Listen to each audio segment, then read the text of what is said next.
I'm Jeremy Wade, biologist, angler, and explorer. It's now 30 years ago that I hunted down my first river monster, and in that moment, my interest in underwater creatures became an obsession.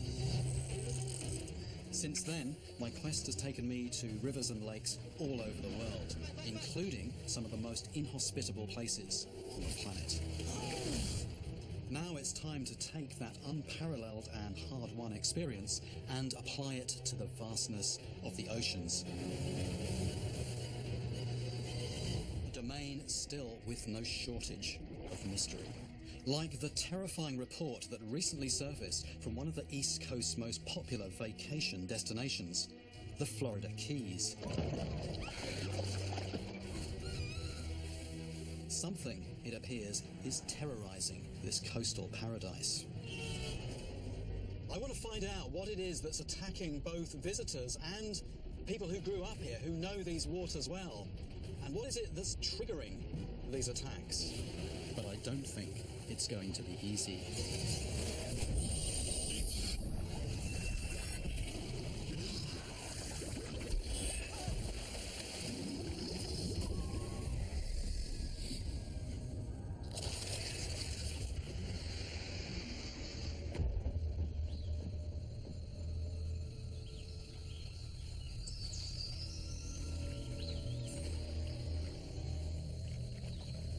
Carrie Larson and her boyfriend Michael are kayaking through the maze of islands which make up the Florida Keys.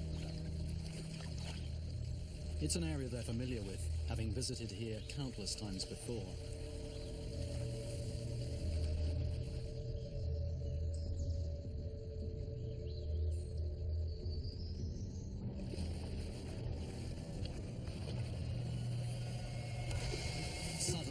Something explodes out of the water, knocking Carrie from the kayak, smashing her ribs, ripping her open, leaving a gaping hole in her side. Blood pours into the water. The blow has punctured her lung. Carrie survives, but the horrific events of that day have taken their toll.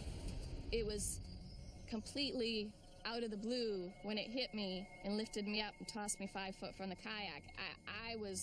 I didn't know what happened. It was over in seconds. We had just seen some sharks, so both of our thought was to get her out of the water because she was bleeding. So whereabouts exactly did it hit? It's right here. So that is the teeth just ripped the skin.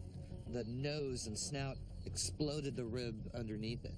A fish which can torpedo itself out of the water is something I know about. 13 years ago, an arapaima struck me in the chest. Later tests suggested it might have permanently damaged my heart.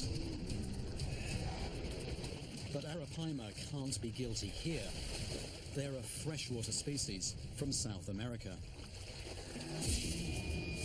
Carrie was attacked in seawater, in a channel near Big Pine Key in the Florida Keys. A chain of 1,700 coral islands that extends over 100 miles from the southern tip of Florida, splitting the Gulf of Mexico from the Atlantic Ocean. What on earth could it have been that caused such horrific injuries to Carrie, injuries that could very easily have been fatal? Clearly something fast, heavy, and was it teeth that cut her open, or was it just the sheer force of the impact that broke the ribs, and then it was the rib that punctured the lung? And whatever it was out of the water. Michael and Carrie reported seeing sharks on the day of the attack. And I've investigated attacks in Florida before, where it turned out that bull sharks were responsible. Sharks always bring a shadow of suspicion. But Carrie's injuries are not the unmistakable signature bite of a shark. I start fishing in shallow water where Carrie was attacked.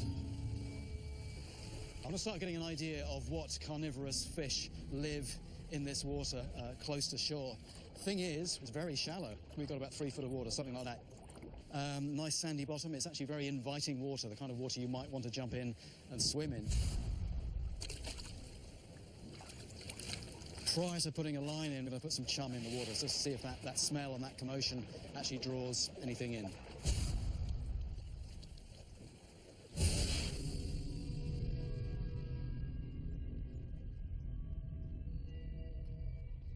We've been here, I don't know, less than 5 minutes, and there's 2 lemon sharks already right next to the boat, 10-15 feet away. More than 2. Sharks can detect a single drop of blood in 1 million drops of water. Although not to the same extent as bull sharks, lemon sharks can survive in fresh water. They grow up to 10 feet long and have been known to attack people. Coming towards it. Here he comes. Oh, there was hardly any resistance on that at all, but there we go. That's what that shark just did, a clean bite out of the back of this fish, and you can see the individual tooth marks. Happened in a fraction of a second. Like it or not, sharks bring baggage. 2 behind it. If any shark is at the crime scene, its alibi must be rock solid before you can find them not guilty. With the lack of teeth marks on her torso, I'm quite sure it wasn't a shark that attacked Carrie. But even so, I wouldn't want to fall in this water right now.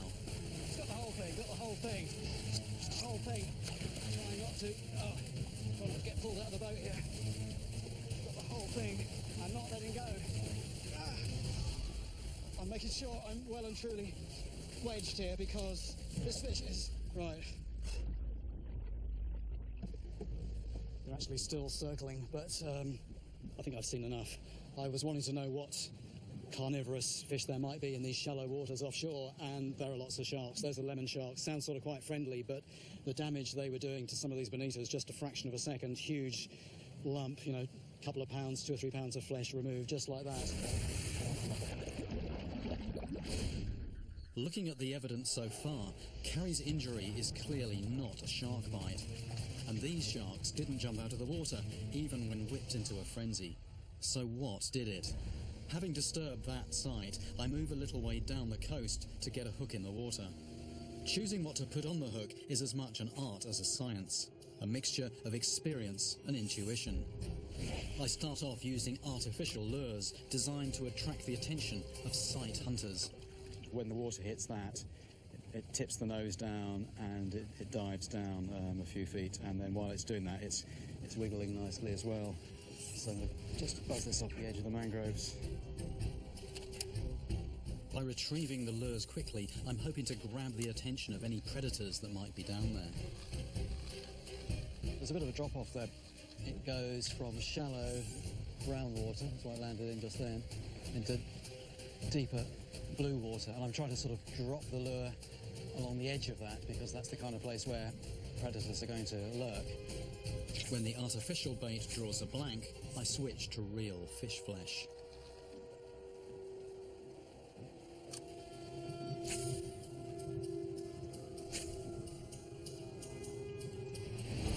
Oh, yes.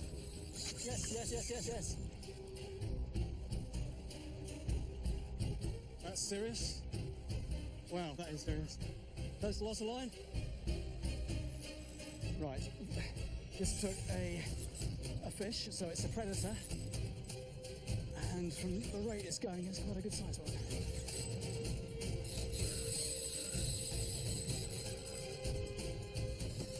We're going to follow this. This fish is just not stopping.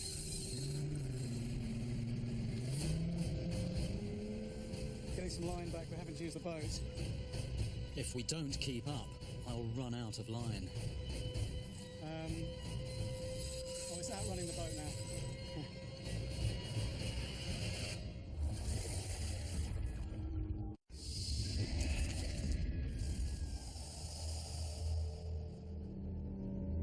I'm in the Florida Keys, investigating what could have leapt out of the water and sliced open a kayaker.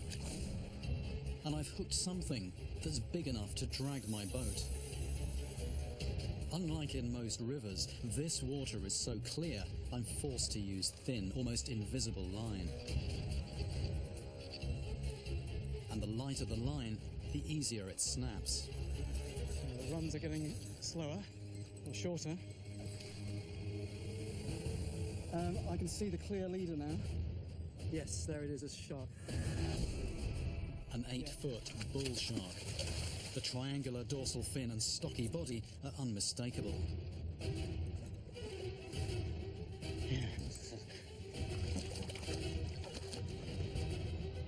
But just as I get it close to the boat, it bites through the wire leader. Bull shark, a well-known inhabitant of these shallow, warm coastal waters. I've caught bull sharks before, and part of me is relieved it released itself. Bloody hell! This is going to break the gaff! It's going to break the bloody gaff! It's definitely one that if you happen to be in the wrong place at the wrong time could make a very nasty mess of you. That's 2 locations now, and each time I catch sharks. Both lemons and bulls are toothy predators, easily large enough to break ribs. But as far as I know, neither species can jump clear out of the water. And all sharks leave an unmistakable dental signature. Yes, let's big around. I head back to port to talk to local fishermen, to find out what else is out there. It's then I hear of a second attack on a guy named Bill Murray.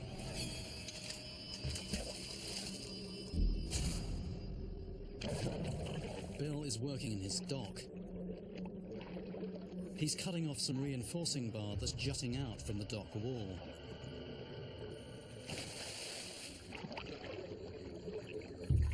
A half hour later, he climbs out.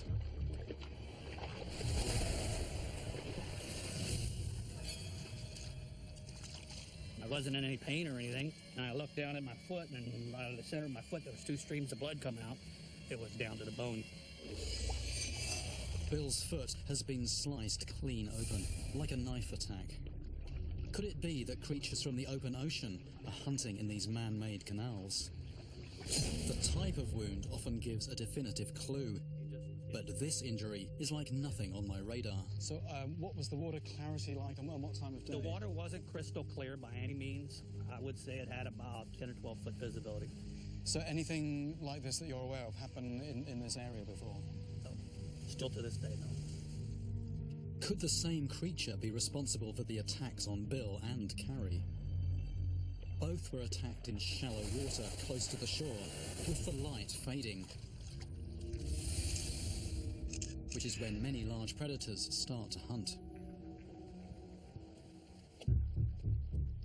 I'm at the spot where Bill was attacked at the same time of day.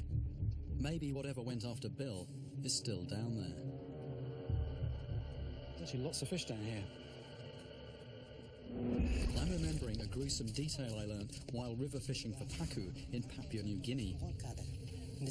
Tribesmen there who were once cannibals told me that human flesh tastes like pork.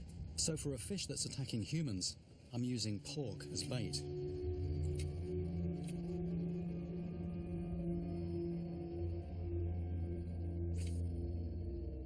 I stir up the bait fish, hoping to attract something larger.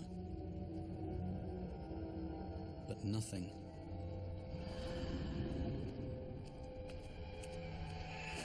So, low light levels, poor visibility. I think whatever bit Bill mistook his light-coloured foot for a fish. And whatever it was, it had to be pretty serious size. It had half of his foot in its mouth. Now, I've looked in the water up and down here, and I can't see anything bigger than the bait fish that he was describing. So, what on earth could it have been? Whatever attacked Bill has not been seen in the canal since. So perhaps it has now moved back into the open ocean. The next day, I head into unfamiliar waters and start applying what I know. In rivers, predatory fish like to hunt around structure. And one common form of structure out here is the many boats that have run aground in these shallow tidal waters. We're drifting by this wreck here because it's the kind of place where you might get predators lurking, using that as a sort of a background to hide against. Oh, there we go.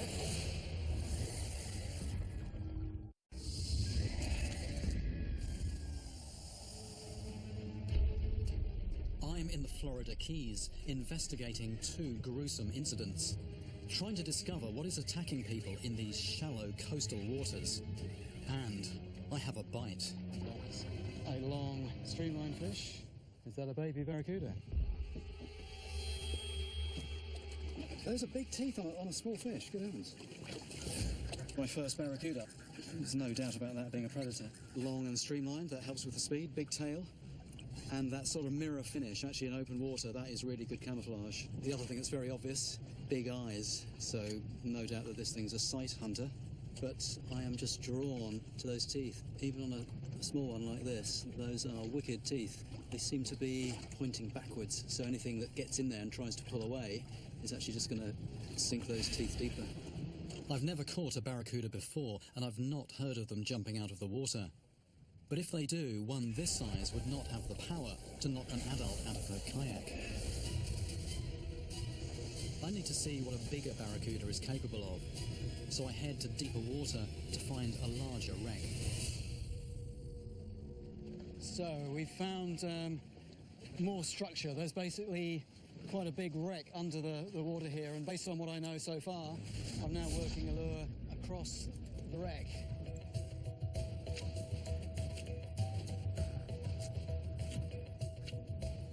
My casts yield nothing, so I fish deeper and switch from lures to bait, which I drop around the wreck. Oh, there's one after it, there's one after it.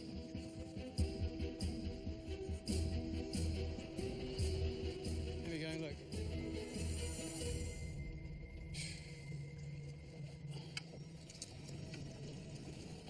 So I had a bite, but nowhere near the hook. It actually took half of the fish.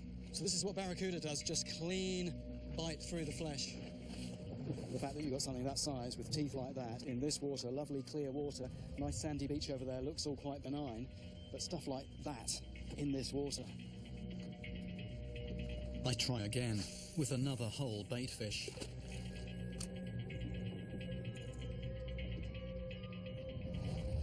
Oh, there he goes.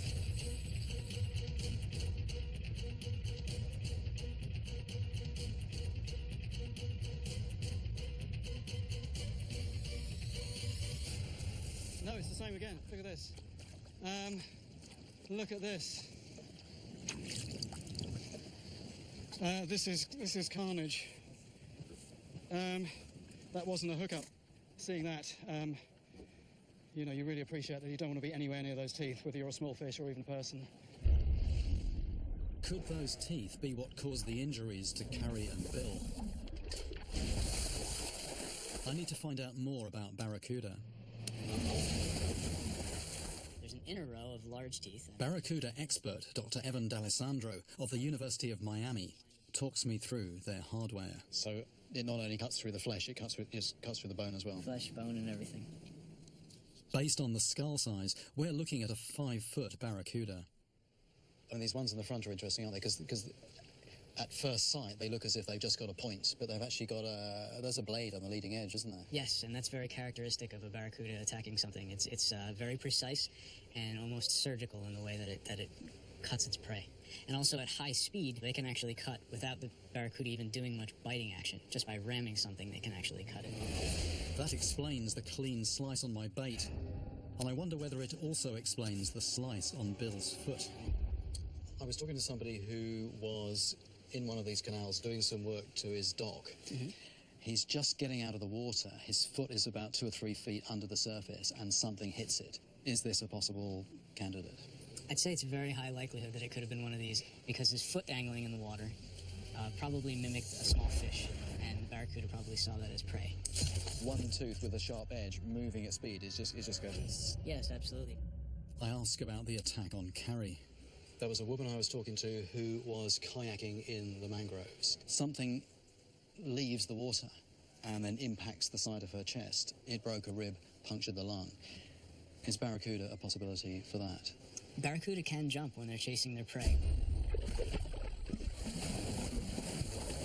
So even if the teeth don't actually make contact, the fact that you've got that mass and that momentum and you've got that pointed shape, that if that impacts you, even that can cause a lot of damage. Absolutely.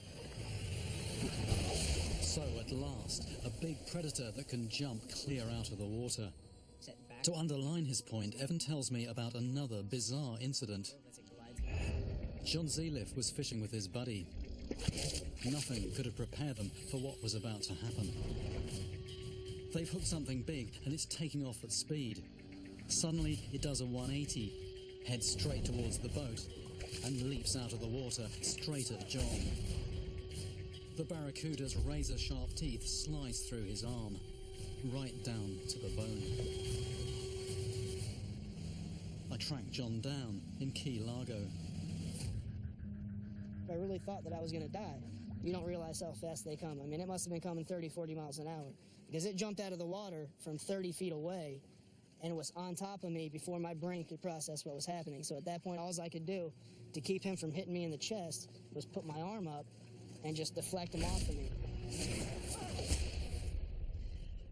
Well, it's now clear to me that Barracuda could have carried out the attacks on both Carrie and Bill. The question is, though, do they really get big enough to knock somebody out of a kayak and smash their ribs? Barracuda are fast, explosive predators armed with 3 rows of razor-sharp teeth, 2 rows in the upper jaw and 1 in the lower. They are said to grow to 6 feet in length and weigh 100 pounds. But can barracuda get this big in these shallow coastal waters? That is what I need to find out. Having spoken with Evan and caught the juvenile barracuda, I know these visual hunters are fast, both in the water and out. Time to adapt my fishing and catch one big enough to knock a woman out of a kayak. I suppose a big difference between what I'm used to, freshwater, and this, is that, the saltwater tends to be more open, so it's all a lot more about speed. So small fish, if they're in open water, they're going to be often travelling fast. And if you're a predator, you keep an eye out for that, and you travel faster. So my lure needs to behave like a fleeing prey fish.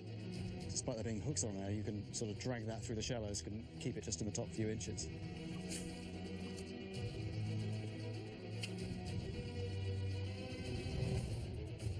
Suddenly, I see a barracuda sweep in. Oh, yes!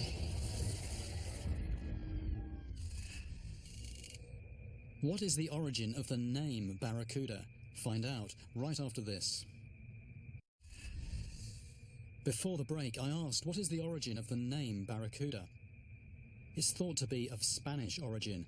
Barraco is Catalan for snaggletooth.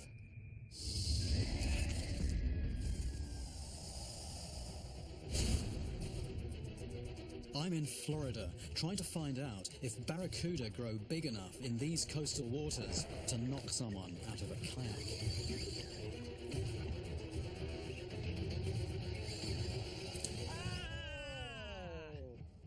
It's thrown the hook. Well, that's exciting. What happened there was it was a barracuda hit very soon after the lure hit the water, and what I've been trying to do is get to the point, get my casting so that as soon as that lure hits the water, I've got a tight line to it and it's moving immediately. If you don't do that, if it's dead in the water for even a fraction of a second, it's going to clock that it's just a piece of plastic. I thought that was well hooked, that. Off we go again. So they're here anyway, we found them.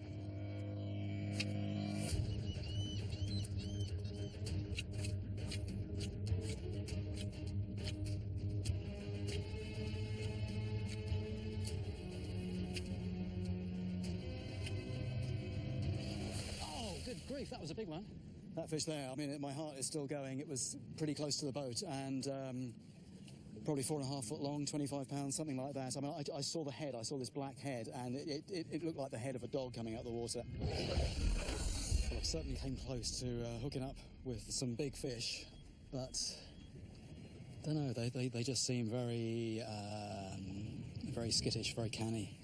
And it's not just happening. There is a fish down there with my name on it, but I'm not quite sure yet how to catch it.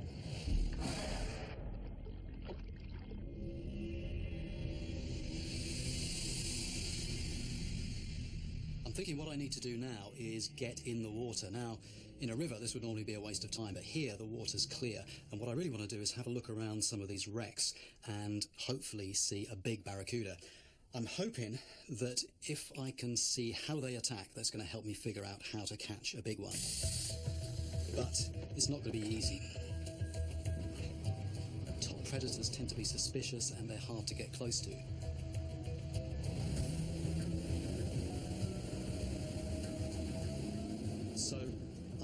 into underwater stealth mode using this closed-circuit rebreather unit which doesn't give off clouds of bubbles. So in theory, I'm going to be able to get much closer to Barracuda. But this is a trade-off, as rebreather diving is highly technical. Unlike normal scuba diving, this bubble-free system is computer-driven. So if something goes wrong, the results could be catastrophic, unless I take action. But if I'm to get my quarry, then I must go the extra mile, unnoticed. Big wreck here. The USS Spiegelgrove is a 510-foot warship, which after decommissioning was sent to a watery grave. It's now an encrusted metal reef in 135 feet of water. It's a maze of rooms and corridors, ideal for ambush predators like Barracuda. But this makes it more dangerous for me. 8 divers have died on this wreck. Some lost their way inside and never found their way out.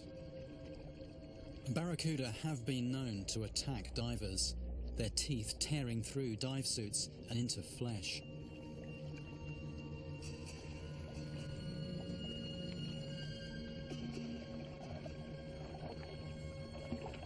The visibility deteriorates the deeper I go. Barracuda. Just look at that streamlined body and the shape and area of the tail. The Barracuda really is the perfect predator. I'm wondering if there's some sort of territorial thing going on. They'll stand their ground. I think the thing is, this wreck is a piece of prime real estate, and they are sort of defending their interests to it.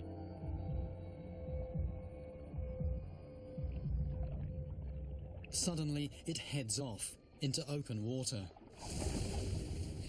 which is when I spot them massing above me. There is just a stack of Barracuda here at about 30 feet. Lots of fish, good-sized fish. Perhaps they're gathering to protect themselves from a larger predator that I've not seen. I'm now actually holding formation with a squadron of Barracuda. Suddenly, I'm surrounded by thousands of razor-sharp teeth.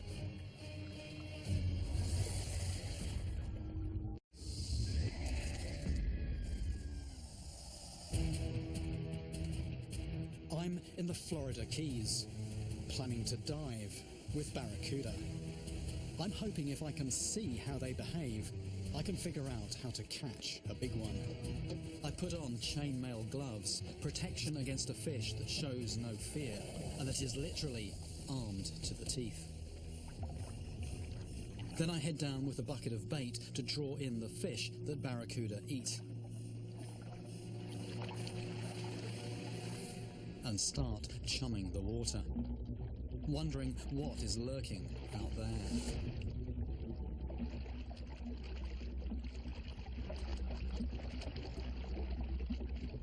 There's vibration and movement in the water. It's definitely calling in the predators. And there's one here. Does it intend to attack my bait or me? There's one out here. Here's my bait.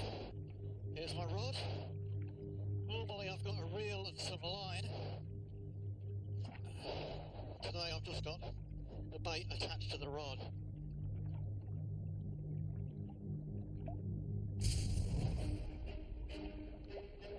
The vigorous waving of the bait seems to get its attention. Here we go.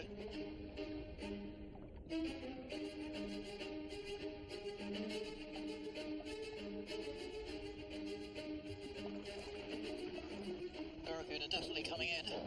There's definitely sort of a cautious approach going on.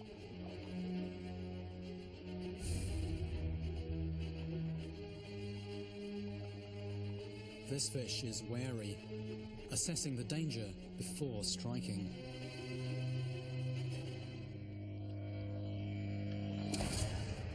That came came in at a rate of knots. It just locked on and it was coming at speed. Just fearsome, absolutely fearsome, these things. Just a little rain of scales in order.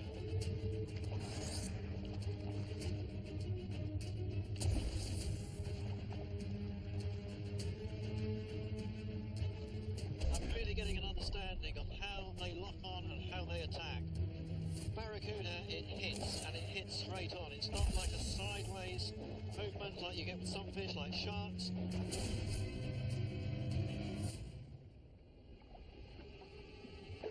Didn't take the bait, it just sliced the end clean off. Whew. I scarcely even saw it. That's what must have happened to Bill's foot. For a moment there, I wasn't looking at a fish getting nailed, I was looking at a human foot, and I can absolutely imagine now what must have been going on underneath the water when Bill got attacked.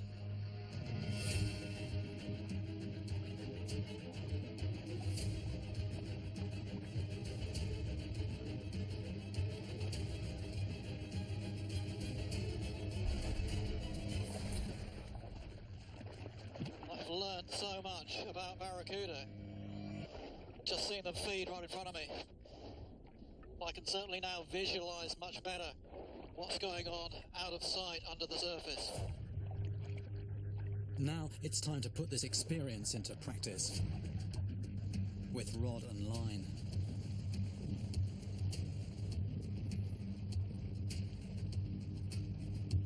I head out with skipper Brad Nowicki. He was born in the Keys, so knows these waters well. So how big is this wreck they're going to? This one is one of the biggest wrecks we have. And do you tend to find that, you know, the bigger the wreck, the bigger the fish? Yes. So if I'm after big barracuda, I mean, this should be a pretty good This thing. should be a good wreck to be on.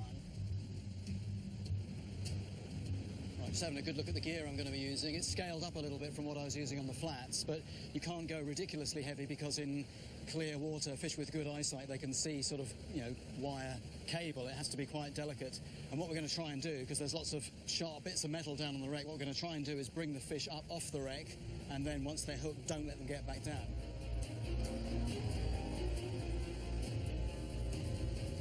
Once out of port, we travel southeast from Key West to where the shallow coastal waters drop off into the deeper ocean.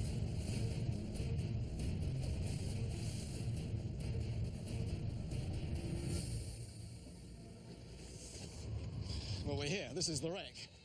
Not that you would know it. As with all open ocean fishing, the surface gives little away. Without Brad, I would never have known that a 500-foot wreck is only 40 feet below me. While diving on the Spiegel Grove, I saw barracuda hanging out above the wreck, so I'm trying to position my bait there. My goal is to hook one large enough to knock someone into the ocean and break bones. There we go. Something there. This time, I can picture what's happening under the surface. Within seconds, something's running with my bait, and it feels big. Yes, yes, yes, yes, yes.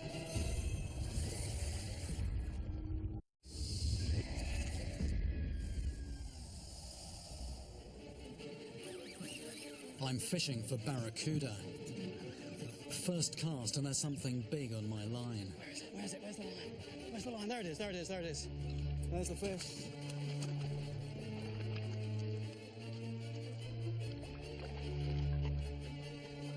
The thumb, exactly. So. Oh, this fish has still got so much strength. First cast straight away on this deep wreck, so it just goes to show more water over their heads, just how much more confident they are. Those teeth are just unbelievable. I'm very careful to stay clear of this fish's jaws. Nice sized fish, but I think what I really want to do is get this back. I'm after a big one. Get this back, get another bait out, see if we can get one that might even have this one for dinner. Size matters. I'm here to prove that barracuda not only have the equipment, but also the sheer weight and power to commit the attacks I'm investigating. I quickly hook another.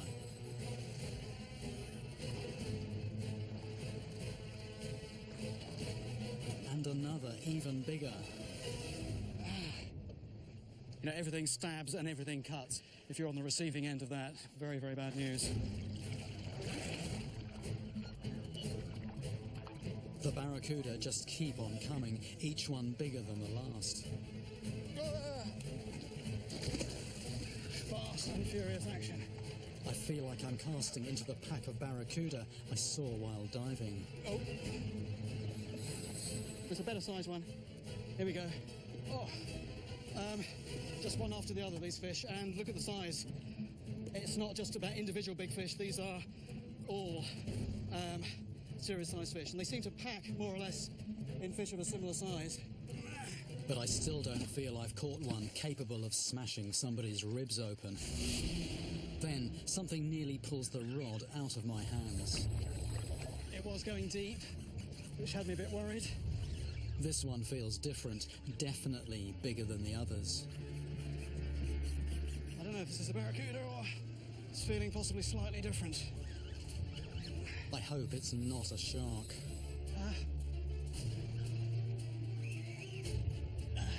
This feels like a good-sized fish. I'm guessing it's about 30 foot down. And I'm struggling to bring it any nearer to the surface.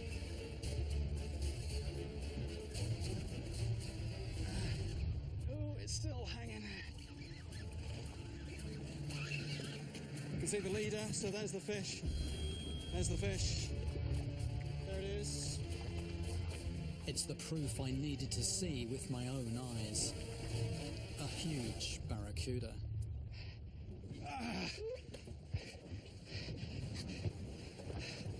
Size of this. I've been thinking I've been catching big ones, one after another, and along comes this. No, those aren't big ones. This is a big one. It's just unbelievable. The teeth, the power, the streamlining. This would absolutely lacerate a limb, and I reckon one like this, at speed, out of the water, hit you in the side. Perfectly possible this could break your ribs. It's a tired fish as well. I want to go back in the water. I came to Florida in search of a creature capable of inflicting life-threatening injuries. And it wasn't the shark that most would assume, but another of the ocean's super predators. It rams its prey at speed, with teeth that slice at the merest contact. But perhaps most remarkable, it can do this both below and above the water. I know that barracuda don't deliberately target humans, but these high-speed predators slice through the same warm, shallow water where people play. So in the Florida Keys, I'm now very wary of the other jaws below the surface.